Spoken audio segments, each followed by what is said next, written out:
प्रिय विद्यार्थियों, education planet channel Nohar पर आप सबका स्वागत है। और कक्षा 5 पर्यावरण अध्ययन में आज हम अंतिम पाठ पढ़ेंगे, पाठ 25, हमारी पृथ्वी व अंतरिक्ष। यह कक्षा 5 पर्यावरण की पुस्तक का अंतिम अध्याय है। तो सबसे पहले इसकी जो हेडिंग है इसकी बात करते हैं, इसके बाद में हम पाठ को प्रारंभ करेंगे। हमारी पृथ्वी। हम जिस स्थान पर रहते हैं वह स्थान सौर मंडल का एक ग्रह है और जिसका नाम है पृथ्वी। और पृथ्वी गोल है। आपने अपने विद्यालय में जो ऑफिस है, आपका कार्यालय है, उसमें आपने एक ग्लोब देखा होगा। पृथ्वी का एक मॉडल होता है ग्लोब, गोल गोल, वो आपने देखा होगा। जिस प्रकार का ग्लोब दिखाई देता है उसी प्रकार की गोल हमारी पृथ्वी है। और उस पृथ्वी पर पूरा संसार बसा हुआ है। जितने भी देश हैं, पहाड़ हैं, नदियां हैं, पर्वत है, समुद्र, पशु पक्षी, जानवर, पेड़ पौधे, सब उस पृथ्वी के ऊपर ही होता है। सब वहीं रहते हैं। तो वो हमारी पृथ्वी है। इसके बाद में इसमें दूसरा एक शब्द है अंतरिक्ष। जब आप अपने घर की छत पे बैठे हैं या आप सड़क पे खड़े हैं, उस समय आप जो ऊपर की तरफ आपको जो खाली आकाश दिखाई देता है, जो खाली आकाश जिसमें आपको बादल दिखाई देते हैं, हवाई जहाज आपको चलते हुए दिखाई देते हैं, कोई हेलीकॉप्टर उड़ रहा है वो दिखाई देता है, तो हमारे ऊपर जो खाली जगह होती है, पृथ्वी के ऊपर जो खाली अनंत जगह है जिसका कोई अंत ही नहीं होता, इस प्रकार की बहुत बड़ी जो खाली जगह ऊपर पाई जाती है उसको कहते हैं हम अंतरिक्ष। वास्तव में तो अंतरिक्ष पृथ्वी के चारों ओर जो वायु का आवरण है वह वायुमंडल कहलाता है। वह वायुमंडल जहाँ समाप्त हो जाता है वहाँ से अंतरिक्ष प्रारंभ होता है। तो अंतरिक्ष का कोई अंत नहीं है, अनंत रूप से अंतरिक्ष फैला हुआ है। तो आप यही समझिए कि आपको जो आकाश दिखाई देता है पृथ्वी में, जब आप आसमान की तरफ देखते हैं, वो आसमान ही अंतरिक्ष है। आप इतना ही याद रखिए। और अब आगे हम पाठ को बढ़ाते हैं।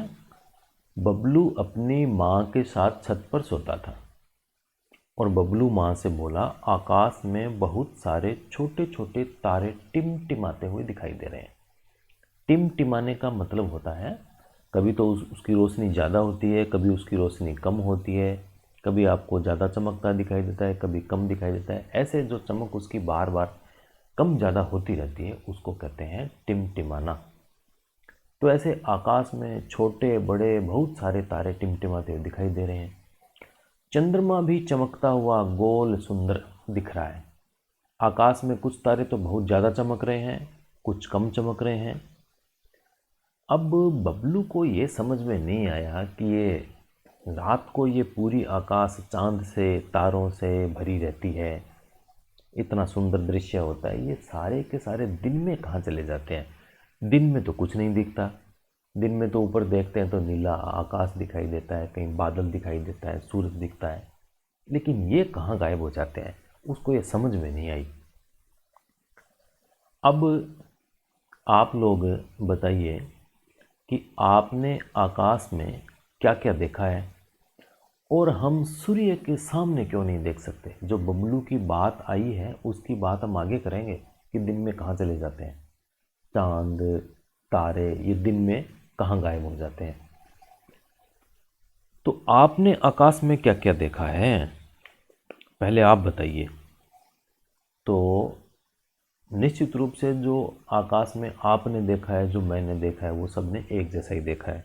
तो हम इसका उत्तर देंगे कि हमने आकाश में दिन में तो सूर्य और रात में चंद्रमा और तारे देखे हैं।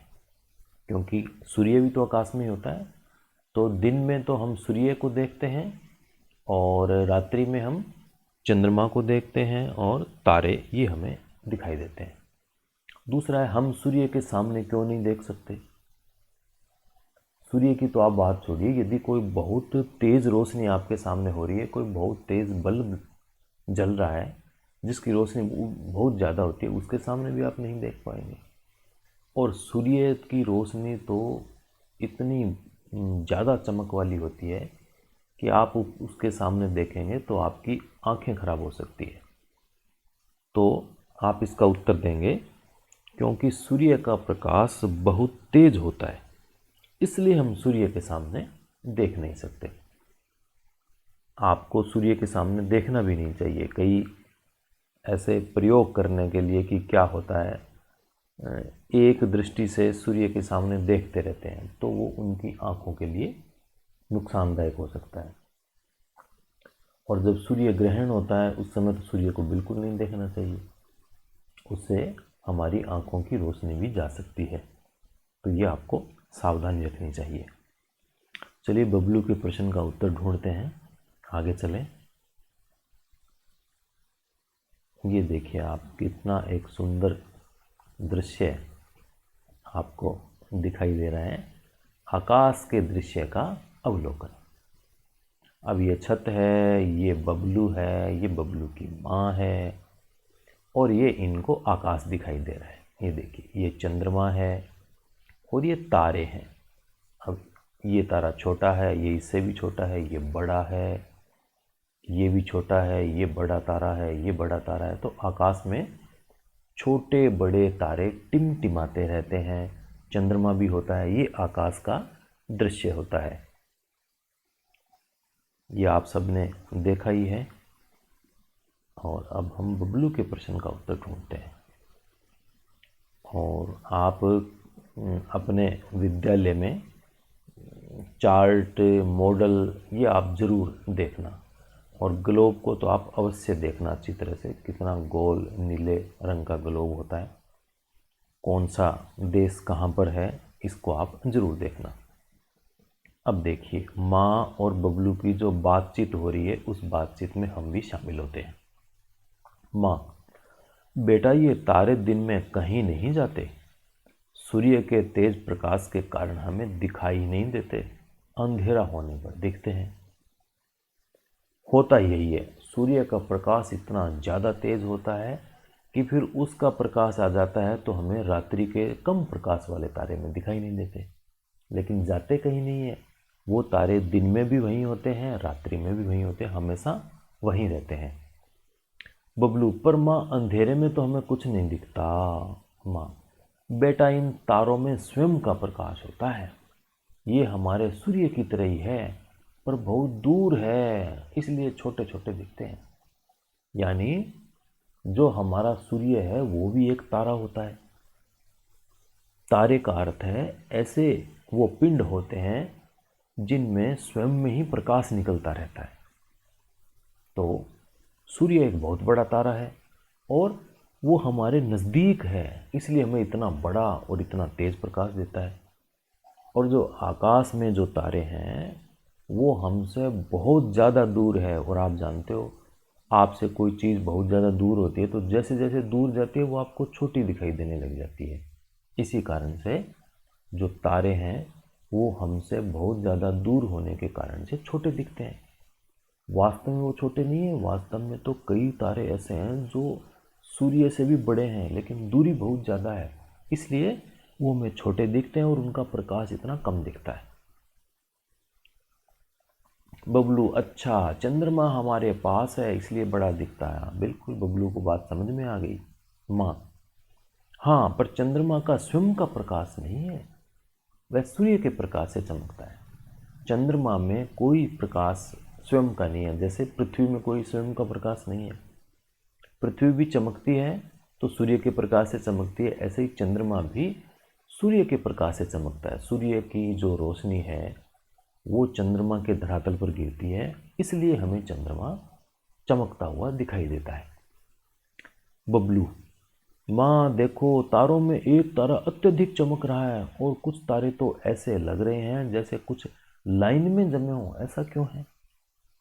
माँ, वह अत्यधिक चमकता हुआ तारा ध्रुव तारा है जो कि हमेशा उत्तर दिशा में होता है और वो देखो 7 तारों का जो क्रम है वह सप्तऋषि मंडल कहलाता है। चलिए आपको भी सप्तऋषि मंडल हम दिखाते हैं। देखिए ये है अत्यधिक चमकने वाला तारा, ये तो है ध्रुव तारा। और ये 7 तारों का एक क्रम है, जैसे 1 2 3 4 5 6 और 7। तो ये जो 7 तारों का क्रम है इसको हम सप्तऋषि तारामंडल कहते हैं, सप्तऋषि तारामंडल। और रात्रि में जो ध्रुव तारा है वो यात्रियों को दिशाओं का ज्ञान कराने में सहायक होता है। ये ध्रुव तारा हमेशा उत्तर दिशा में रहता है, तो ध्रुव तारे को देख के हम पता लगा सकते हैं कि ये उत्तर दिशा है। इसलिए ये रात्रि में जो कोई यात्री होते हैं उनको दिशा का ज्ञान कराने में यह सहायक होता है। अब हम आगे बढ़ाते हैं इस पाठ को। अब आप पता कीजिए और आपको लिखना है कि रात्रि में आकाश में सप्तऋषि मंडल को आपको देखना है, उसका चित्र बनाना है। बिल्कुल सरल चित्र है, आप इसको देखिए, ऊपर चित्र बना हुआ है, उसको देख के आप वैसा का वैसा, उससे भी सुंदर आप चित्र बना सकते हैं। आपको चित्र ऐसा बनाना है। और दूसरा, आकाश में और क्या क्या दिखाई देता है उनके चित्र भी आपको बनाने हैं। तो आकाश में जो और दिखाई देते हैं, तो आकाश में आपको तारे दिखाई देते हैं, चंद्रमा दिखाई देता है और दिन में सूर्य दिखाई देता है, तो इनके भी आप चित्र बना सकते हैं। तो आपको इनके भी चित्र बनाने हैं। अब आगे हम पाठ में चलते हैं। बबलू अपनी माँ से चंद्रमा पर जाने के लिए कहता है। क्या जिद की है उसने, अपनी माँ को कहता है कि मैं चंद्रमा पर जाऊंगा। माँ कहती है कि बेटा वहाँ पर जाने के लिए विशेष प्रकार के यान का उपयोग किया जाता है। जैसे आप कहीं दूसरे गांव जाते हैं तो आप मोटरसाइकिल पे जा सकते हैं, कार में, बस में, रेल से जा सकते हैं, लेकिन चंद्रमा पर जाने के लिए न बस चलती है न रेल, उसके लिए विशेष यान जिसको कहते हैं हम अंतरिक्ष यान, रॉकेट जिसको कहते हैं। साथ ही जाने से पहले कई तरह की तैयारी भी की जाती है। वैसे तो आप कहीं भी जाते हैं तो तैयारी करते हैं, अपना सामान तैयार करते हैं, तो अंतरिक्ष में जाने के लिए विशेष प्रकार की तैयारी होती है। भारत से भी कई यात्री अंतरिक्ष में गए हैं। उन्होंने अंतरिक्ष से पृथ्वी को देखकर कई महत्वपूर्ण जानकारियां दी है। अब कौन कौन गया है वो हम आगे जानकारी करते हैं। चलिए आगे और बढ़ते हैं। अब आपको बताना है कि हवाई जहाज व अंतरिक्ष यान में क्या अंतर होता है। हवाई जहाज व अंतरिक्ष यान में अंतर। तो हवाई जहाज और अंतरिक्ष यान में बहुत अंतर होता है। क्या अंतर होता है आपको बताते हैं अभी। हवाई जहाज कम ऊंचाई तक की यात्रा करते हैं, जबकि अंतरिक्ष यान अधिक ऊंचाई तक जाते हैं और उसमें विशेष उद्देश्य से अंतरिक्ष यात्री यात्रा करते हैं। अगला है, अंतरिक्ष में जाएंगे तो कौन कौन सी तैयारी करेंगे। अंतरिक्ष में जाने के लिए बहुत सारी तैयारियां करनी पड़ती है। अंतरिक्ष में यदि हम जाएंगे तो निम्न प्रकार की तैयारी करेंगे। इसका उत्तर आप लिखेंगे, अंतरिक्ष में जाने के लिए विशेष प्रकार के यान की आवश्यकता होती है तथा अंतरिक्ष यात्री को विशेष प्रशिक्षण दिया जाता है, उसे सिखाया जाता है। उसे सभी कार्य तैरते हुए ही करने पड़ते हैं।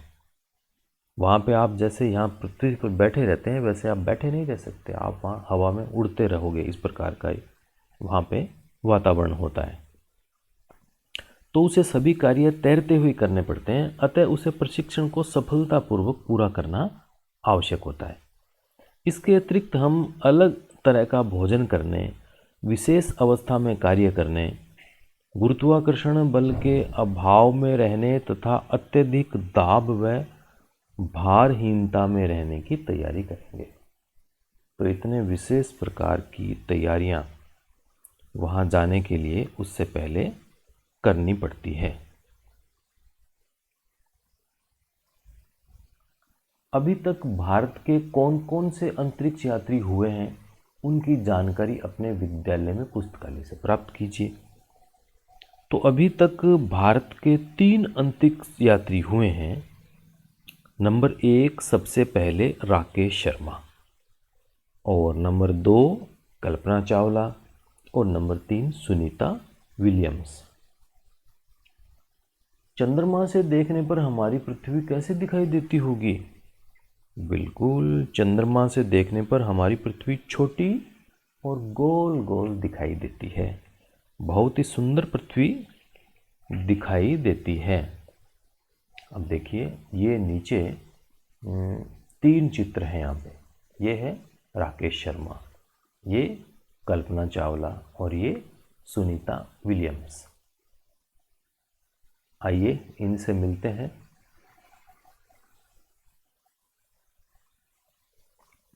राकेश शर्मा सबसे पहले अंतरिक्ष जाने वाले भारतीय अंतरिक्ष यात्री हैं। भारत की तरफ से अंतरिक्ष यात्रा करने वाली अन्य महिलाएं हैं कल्पना चावला और सुनीता विलियम्स। नीचे इनके चित्र दिए हुए हैं। देखिए, इन्होंने विशेष प्रकार की ड्रेस पहन रखी है। ये विशेष प्रकार की ड्रेस है जो पहनकर ही अंतरिक्ष यात्री अंतरिक्ष में जा सकते हैं।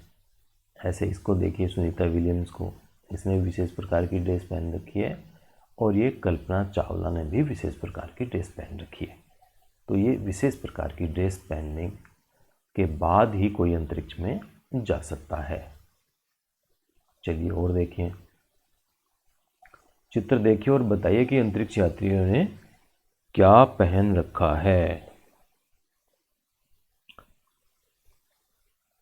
तो अंतरिक्ष यात्रियों ने विशेष प्रकार के यंत्रों से युक्त पोशाक या ड्रेस पहन रखी है।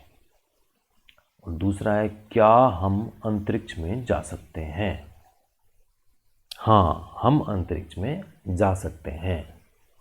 और अंतरिक्ष में हम कैसे जा सकते हैं? ये तीसरा प्रश्न इसका आ गया है, अंतरिक्ष में हम कैसे जा सकते हैं? तो अंतरिक्ष में हम विशेष प्रकार के यान के द्वारा जा सकते हैं। विशेष प्रकार का वाहन चाहिएगा जाने के लिए, उसको अंतरिक्ष यान कहते हैं। उसमें बैठकर ही हम जा सकते हैं।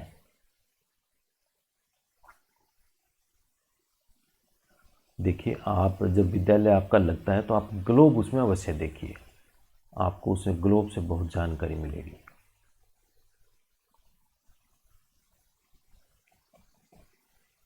अंतरिक्ष यात्रा की तैयारी निम्न प्रकार से की जाती है।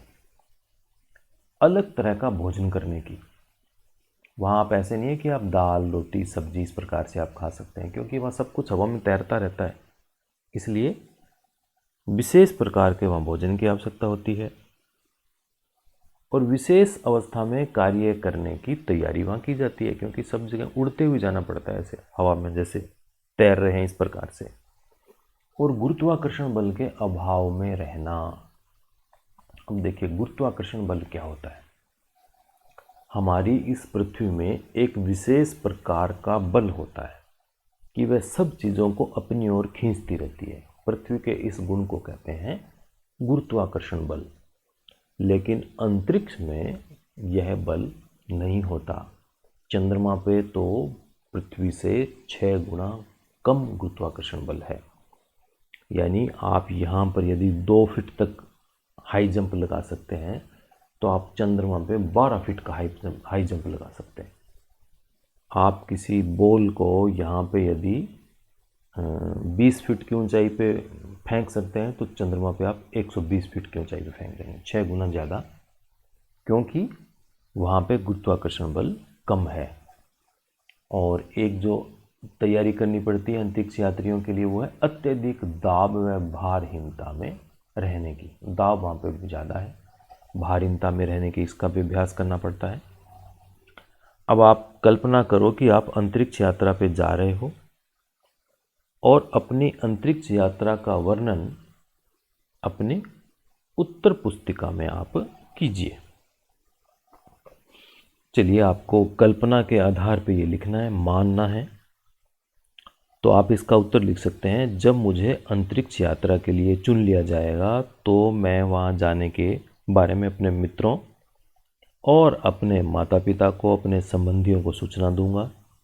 इसके बाद अंतरिक्ष में जाने के लिए आवश्यक प्रशिक्षण प्राप्त करूंगा। मैं अलग तरह का भोजन करने का अभ्यास करूंगा, अंतरिक्ष जैसी अवस्था में कार्य करने की तैयारी करूंगा तथा गुरुत्वाकर्षण बल के अभाव में रहने का अभ्यास करूंगा। इसके अतिरिक्त मुझसे पहले जो लोग अंतरिक्ष में जा चुके हैं उनके बारे में जानकारी जुटाऊंगा तथा उनके अनुभवों को जानने का प्रयास करूंगा। इस प्रकार सब तरह से संतुष्ट होने पर ही मैं अंतरिक्ष में जाऊंगा। तो आप भी अंतरिक्ष यात्रियों के बारे में जानकारी एकत्र करके उनके इसके चित्रों को अपनी कॉपी में चिपकाओ।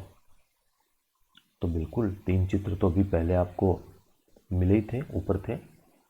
तो आप किसी अन्य माध्यम से ऐसे चित्र आपको इकट्ठे करने हैं। अपनी पुस्तक का चित्र आपको नहीं फाड़ना है, अन्य तरीके से ये चित्र प्राप्त करके कहीं अखबार में या कहीं अन्य स्थान पे आपको मिलते हैं, पत्र पत्रिका में, तो वहाँ से आप ये चित्र प्राप्त करके अपनी कॉपी में चित्र चिपकाइए और उसको अच्छी तरह से अपनी कॉपी में सजा के उसको ठीक प्रकार से उनका नामकरण कीजिए, उनका नाम लिखिए। ये है हमारा सौर परिवार। देखिए, हम कहाँ रहते हैं, क्या है, उसकी हम बात करते हैं।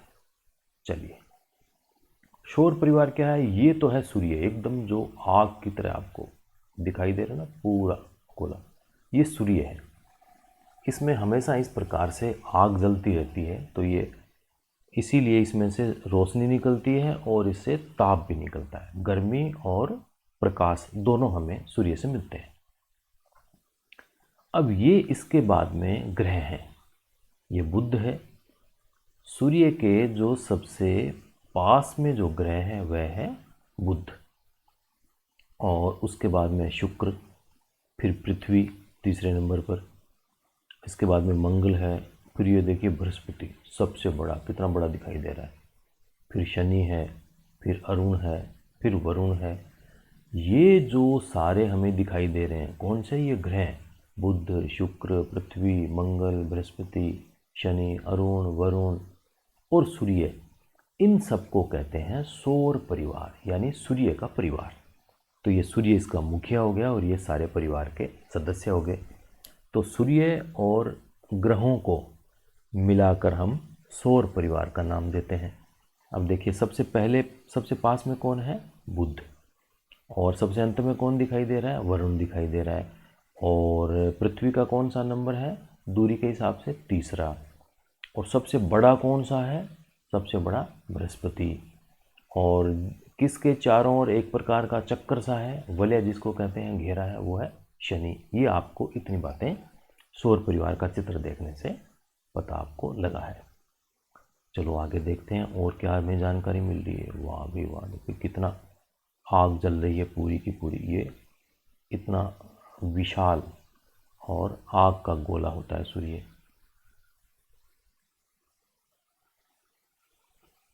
चलिए, सूर्य से सबसे पास के ग्रह का आपको नाम लिखना है। तो सबसे जो पास में ग्रह था वो बुध था, तो आप यहाँ लिखेंगे बुध। और अगला है, सौर परिवार का सबसे बड़े आकार का ग्रह कौन सा है? तो सौर परिवार का सबसे बड़े आकार का ग्रह कौन सा आया था? बृहस्पति था, तो आप यहाँ नाम लिखेंगे बृहस्पति। और सूर्य से 8 ग्रहों के क्रम के अनुसार नाम लिखिए, यानी दूरी के हिसाब से, सूर्य के सबसे पास में उसका पहले, उसके बाद में दूसरे का, ऐसे। तो इसके नाम हम लिखेंगे, सबसे पहले नाम आएगा बुध, उसके बाद में शुक्र, फिर पृथ्वी, फिर मंगल, फिर बृहस्पति, फिर शनि, फिर अरुण और फिर वरुण। चंद्रमा पृथ्वी के चारों ओर चक्कर लगाने वाला उपग्रह है। तो यहाँ उपग्रह शब्द आया, एक तो ग्रह और एक उपग्रह। तो जो ग्रह के चारों ओर जो पिंड चक्कर लगाते हैं उनको उपग्रह कहते हैं। तो हमारी पृथ्वी के चारों ओर चक्कर लगाता है चंद्रमा, तो चंद्रमा पृथ्वी का उपग्रह हो गया। अब आगे चित्र है, उस चित्र के हिसाब से प्रश्न है, इसमें देखते हैं क्या चित्र में बताया हुआ है। देखिए, चित्र में आप चंद्रमा के बदलते हुए आकार का अवलोकन करें और नीचे दी गई आकृतियां कॉपी में बनाकर वह तिथि लिखें जब ऐसा चंद्रमा दिखता है। देखिए, आप आकाश में चंद्रमा दिखाई देता है तो आपको हमेशा गोल नहीं दिखाई देता, ऐसे बदलता रहता है। एकदम जब दिखाई नहीं देता तो वो तो होती है अमावस्या, कहते हैं उसको अमावस्या। फिर थोड़ा थोड़ा दिखाई देने लगता है, ये ऐसे पतला, फिर आधा, फिर ये पौना दिखाई देता है, फिर ये पूरा पूरा गोल दिखाई देता है। जब पूरा गोल दिखाई देता है वो होती है पूर्णिमा। तो पूर्णिमा को पूरा दिखाई देता है गोल, और अमावस्या को कुछ भी दिखाई नहीं देता है, एकदम अंधेरा रहता है। ये चंद्रमा की अलग अलग स्थिति है। आपको लिखना है कि कब ऐसा होता है, ये आपको तिथियां इस प्रकार से लिखनी है।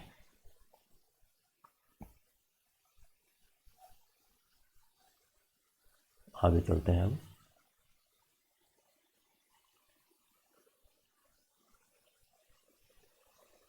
चंद्रमा का आकार एकम से लेकर पूर्णिमा तक बढ़ता है तथा इसके पश्चात घटता है। अमावस्या के दिन चंद्रमा दिखाई नहीं देता। तो ये जो है, ये इसकी तिथि होनी चाहिए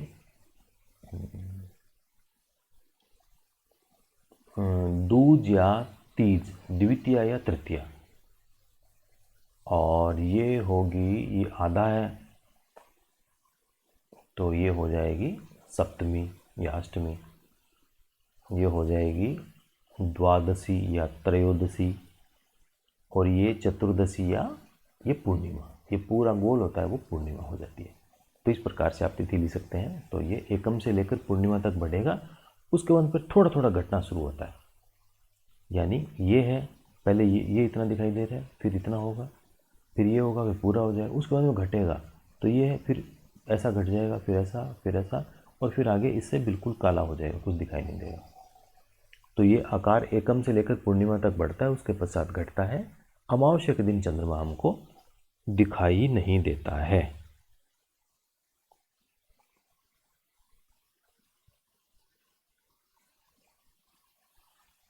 अब ये जो चंद्रमा की ऊपर बताई हुई आकृतियां हैं, इनकी तिथियों पर आप कौन कौन से त्यौहार, पर्व, उत्सव, मेला आदि मनाते हैं।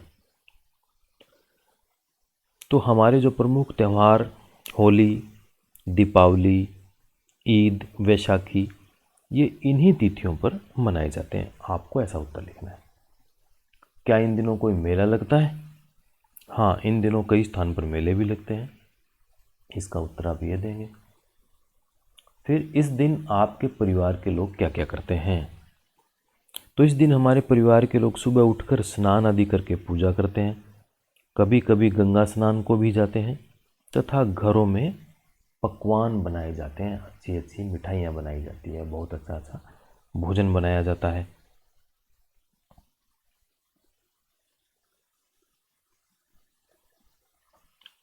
अब आपने क्या सीखा इसमें पाठ में? आपने सीखा आकाश में सूर्य होता है, चंद्रमा और तारे ये होते हैं, और ध्रुव तारा हमेशा उत्तर दिशा में दिखता है। चंद्रमा का आकार घटता बढ़ता रहता है, घटता भी है, बढ़ता भी है। और हमारे सूर्य के 8 ग्रह हैं जो इसके चारों ओर चक्कर लगाते रहते हैं। ये सब सूर्य के चारों ओर चक्कर लगाते रहते हैं, एक जगह रुके हुए नहीं होते। सूर्य के चारों ओर ये ग्रह चक्कर लगाते हैं, और सूर्य इन सबको लेके भी चक्कर लगाता रहता है। सब ब्रह्मांड में, अंतरिक्ष में घूमते रहते हैं, कोई रुका हुआ नहीं रहता। अब आपको 4 प्रश्नों के उत्तर आपको और बता दें। सौर मंडल का मुखिया कौन है? तो सौर मंडल का मुखिया सूर्य है। भारतीय अंतरिक्ष यात्रियों की सूची बनाइए। तो सूची में नाम पहला आएगा राकेश शर्मा का, दूसरा कल्पना चावला का, और तीसरा सुनीता विलियम्स का। तीसरा है तारे दिन में क्यों नहीं दिखाई देते हैं? तो इसका आप उत्तर देंगे तारे दिन में सूर्य के तेज प्रकाश के कारण हमें दिखाई नहीं देते। फिर चौथा प्रश्न है, कौन से ग्रह के चारों ओर छल्ला है, चक्कर सा किसके ग्रह के बना हुआ है? तो इसका उत्तर आप लिखेंगे शनि ग्रह के चारों ओर छल्ला है।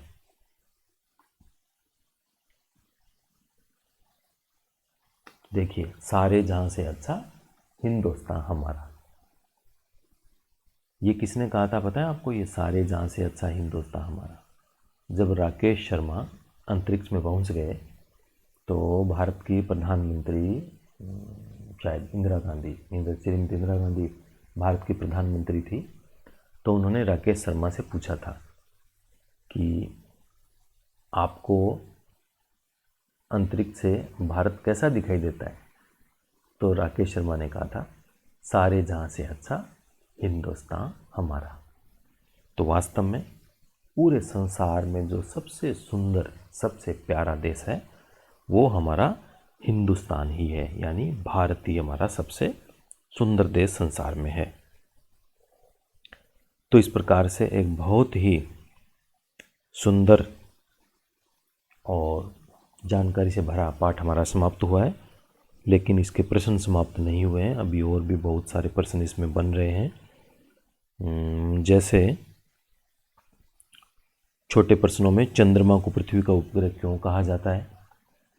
इसका उत्तर होगा क्योंकि यह पृथ्वी के चारों ओर चक्कर लगाता है।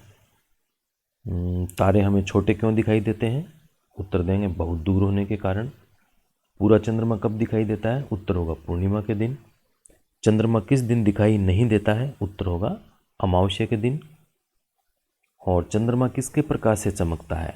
इसका उत्तर होगा सूर्य के प्रकाश से। और चंद्रमा पर जाने वाले पहले भारतीय अंतरिक्ष यात्री कौन थे? उत्तर देंगे आप राकेश शर्मा। और इसके अलावा सप्तऋषि मंडल किसे कहा जाता है? इसका आकार कैसा होता है? तो आसमान में 7 तारों के समूह को सप्तऋषि मंडल कहते हैं। इसकी आकृति 4 तारों की चौकोर सी आकृति और उसके पीछे 3 तारों की पूंछ जैसी होती है, और ये दिखने में अंग्रेजी के अक्षर पी जैसा दिखाई देता है। अंतरिक्ष यान क्या होता है? ये भी एक बहुत अच्छा प्रश्न है। इसका आप उत्तर देंगे अंतरिक्ष में जाने के लिए उसके अनुकूल जो यान बनाया जाता है उसे अंतरिक्ष यान कहते हैं। यह हवाई जहाज से भी 50 गुना तेज उड़ता है। इसे इतने ईंधन की आवश्यकता होती है जितने में एक कार 200 साल तक चलाई जा सकती है।